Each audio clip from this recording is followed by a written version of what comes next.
ஒருவேளை நீங்க உலகத்துக்கு போயிட்டீங்கன்னு வச்சுக்கல, திரும்ப போயிட்டீங்கன்னா ஆண்டவர் கேட்பாரு, ஏதாவது வச்சிருக்கியாப்பா குடு அப்படிம்பாரு. அப்ப குடுக்கறதுக்கு பேதர் கையில என்ன இல்ல? நீங்க நினைச்சுக்கீங்க, எத்தனை வருஷம் ஆனாலும் சரி, எத்தனை நாளா இருந்தாலும் சரி, ஆண்டவரை விட்டு பின்வாங்கி போயிருந்தீங்கன்னா திரும்பி வரும்போது உங்க கையில ஒண்ணு இல்லாம தான் வருவீங்க. எப்ப அவருடைய சமூகத்துல இருக்கிறீங்களோ அப்பதான் உங்களுக்கு பொக்கிஷம். எப்ப அவருடைய சமூகத்துல இருக்கிறீங்களோ அப்பதான் நிம்மதி.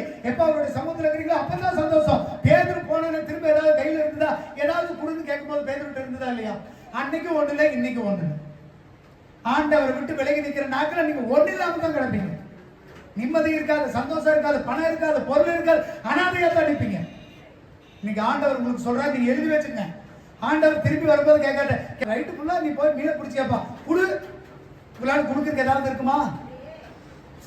எவ்வளவு சம்பாதிச்சாலும் உங்க கையில நிக்காது. எவ்வளவுதான் ஆஸ்தி அந்தஸ்து சொத்துனாலும் நிம்மதி உங்களுக்கு இருக்காது. என்னதான் உங்க பிள்ளைகளை வளர்க்கிறா, பிள்ளைகளால நீங்க சந்தோஷத்தை அனுபவிக்க மாட்டீங்க. காரணம் என்ன? நீங்க யாரை விட்டு தூரம் போயிட்டீங்க?